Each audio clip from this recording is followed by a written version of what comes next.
அன்புள்ளம் கொண்ட அனைவருக்கும் என் பணிவான வணக்கங்கள். இன்னைக்கு நம்ம அக்பர் பீர்பால் கதைகள்ல யாருக்கு மரண தண்டனை அப்படின்ற கதையை தான் நம்ம இன்னைக்கு பார்க்க போறோம். ஏற்கனவே அக்பர் பீர்பால் கதையில 3 கதைகள் அப்லோட் பண்ணியிருக்கேன். அதை பார்க்கணும்னு நினைக்கிறவங்க டிஸ்கிரிப்ஷன்ல லிங்க் கொடுக்குறேன், அதை பாருங்க. ரொம்ப ரொம்ப இன்ட்ரெஸ்டிங்காவே இருக்கும். இப்போ நம்ம இந்த கதைக்குள்ள போயிடலாமா?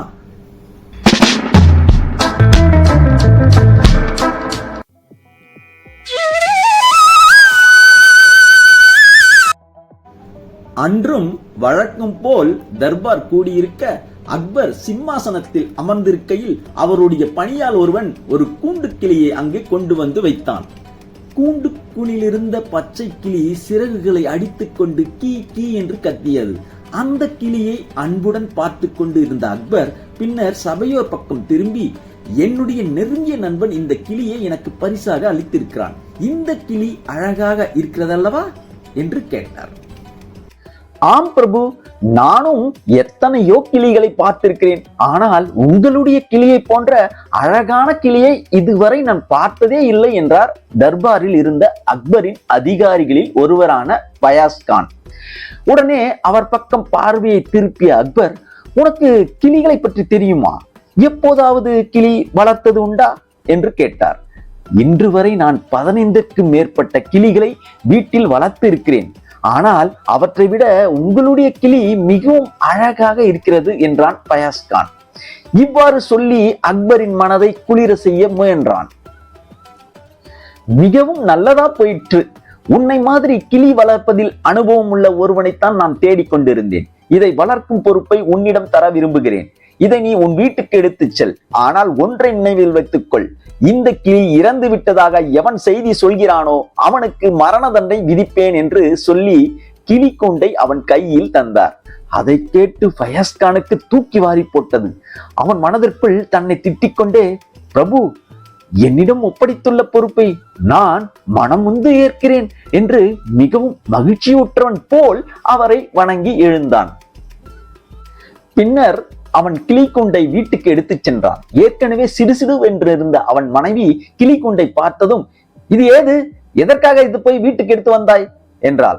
இதை நம் வீட்டில் வைத்து பாலூட்டி வளர்க்க வேண்டும் என்றான் ஃபயாஸ் கான். சரிதான், யார் இதை வளர்ப்பது என்று கேட்டதற்கு நீதான் என்று ஃபயாஸ் கான் கூறியதும் அவளுக்கு கோபம் பற்றி கொண்டு வந்தது. பின்னர் ஒரு கணம் நிதானித்து, இதை சக்கரவர்த்தி உனக்கு பரிசாக அளித்தாரா என்று கேட்டாள். அதற்கு ஆமாம் என்று அவன் தலையாட்டினான். வேறு யாரிடமாவது இதை கொடுத்து விடு என்று அவள் அலட்சியமாக சொல்ல, இதை வேற யாரிடமும் கொடுக்க முடியாத நிலையில் இருக்கிறேன். இதை நம் வீட்டில் வைத்து வளர்க்கும் பொறுப்பை என்னிடம் சக்கரவர்த்தி கொடுத்து விட்டார். இதற்கு ஏதாவது ஒன்று ஆகிவிட்டால் என் தலையே உருளும் என்று சொல்லிவிட்டு தர்பாரில் நடந்ததை விளக்கமாக கூறினான். எத்தனை பெரிய ஆபத்தை விலக்கி வாங்கியிருக்கிறாய் என்று கூறிய அவன் மனைவி வேறு வழியின்றி அதை வளர்க்கும் பொறுப்பை ஏற்றுக்கொண்டாள். அன்று முதல் ஜாக்கிரதையாக அவள் அந்த கிளியை பராமரித்து வந்தாள். ஒரு நாள் காலை ஃபயாஸ் கான் அந்த கிளி கூண்டினுள் நோக்கிய போது கிளி மல்லாந்து விழுந்திருந்தது. அதை குரல் கொடுத்து அழைத்து தொட்டு பார்த்தும் அது எழுந்திருக்கவே இல்லை. உடனே அவன் தன் மனைவியை கூவி அழைத்தான். அவளும் ஓடி வந்து கிளியை சோதித்து பார்த்தவள், ஐயோ, கிளி இறந்து விட்டதே என்று கூச்சலிட்டாள். அதை கேட்டு ஃபயாஸ் கான், ஐயோ, என் தலை உருள போகிறதே என்று தலையில் படீர் படீர் என்று அடித்துக் கொண்டான். அவன் மனைவி அவனை தேற்றினாள். நான் சொல்வதை கேளுங்கள், பீர்பாலிடம் சென்று முழு விவரத்தையும் சொல்லுங்கள், அவர் எப்படியாவது உங்களை காப்பாற்றி விடுவார் என்று யோசனை கூறினாள். உடனே ஃபயாஸ் கான் கூண்டை தூக்கி கொண்டு பீர்பால் விட்டு நோக்கி ஓடினான். அவனை கண்ட பீர்பால், கூண்டை கையில் எடுத்து வந்திருக்கிறாயே, இந்த கிளியை வளர்ப்பதற்கு உன்னிடம் சக்கரவர்த்தி ஒப்படைத்திருந்தார் அல்லவா என்றார். அதை நான் எப்படி சொல்வேன் பீர்பால்? ஜாக்கிரதையாகத்தான் இதை வளர்த்தேன். இன்று காலை அது திடீரென்று இறந்து விட்டது. இந்த செய்தியை கேட்டால் சக்கரவர்த்தி எனக்கு மரண தண்டனை தான் அளிப்பார். நீதான் என்னை காப்பாற்ற வேண்டும் என்று ஃபயாஸ் கான் கெஞ்சினான். கடவுளே, நீ நன்றாக ஆபத்தில் சிக்கிக் கொண்டாயே.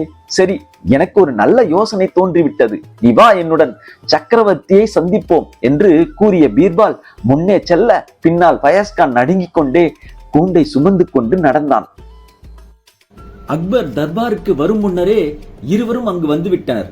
அக்பர் தர்பாரில் நுழைந்து ஆசனத்தில் அமர்ந்ததும் அக்பர் அவரை நோக்கி என்ன விஷயம் என்று கேட்டார். உடனே கிளி குண்டை எடுத்துக்கொண்டு அவரை அணுகிய பீர்பால் கிளியை சுட்டிக்காட்டி, பிரபு, உங்களுடைய கிளி யோகாசனம் கற்றுக்கொண்டு இருக்கிறது பாருங்களேன் என்றார். உற்று பார்த்த அக்பர் கோபத்துடன், என்ன உளறுகிறாய்? கிளி இறந்து விட்டது. எங்கே அந்த முட்டாள் ஃபயாஸ்கான்? அவனுக்கு மரண தண்டனை விதிக்கப் போகிறேன் என்றதும் பயந்து கொண்டே ஃபயாஸ்கான் முன்னே வந்தான். தயவு செய்து நான் குறுக்கிடுவதற்கு மன்னிக்கவும் என்று பீர்பால் தொடர்ந்து, பிரபு, அன்று ஒரு நாள் இந்த கிளியை வளர்க்கும் மிகப்பெரிய பொறுப்பை ஃபயாஸ்கானிடம் ஒப்படைத்த போது நீங்கள் சொன்னது நினைவு இருக்கிறதா? இந்த கிளி இறந்து விட்டது என்ற தகவலை சொல்பவனுக்கு மரண தண்டனை என்றீர்கள். அவ்வாறு சொன்னது நீங்கள் தானே என்றார். ஆம், அப்படித்தான் சொன்னேன். இன்றும் அதையே தான் சொல்கிறேன். என்னுடைய கிளி இறந்து விட்டது, அதனால் என்று அக்பரை இடைமறித்த பீர்பால், கிளி இறந்து விட்டது என்று சொன்னது நீங்கள் தான், அதை ஃபயாஸ்கான் சொல்லவே இல்லை. அதனால் இப்போது யாருக்கு மரண தண்டனை தர வேண்டும் என்றார் பீர்பால். இதை கேட்டு அக்பர் உரக்க சிரித்தார். பீர்பால், நல்ல சமயத்தில் என் கண்களை திறந்து விட்டாய். ஒரு கிளிக்காக என் நல்ல அதிகாரிகளில் ஒருவனுக்கு மரண தண்டனை அளிப்பது சரியல்ல என்றார்.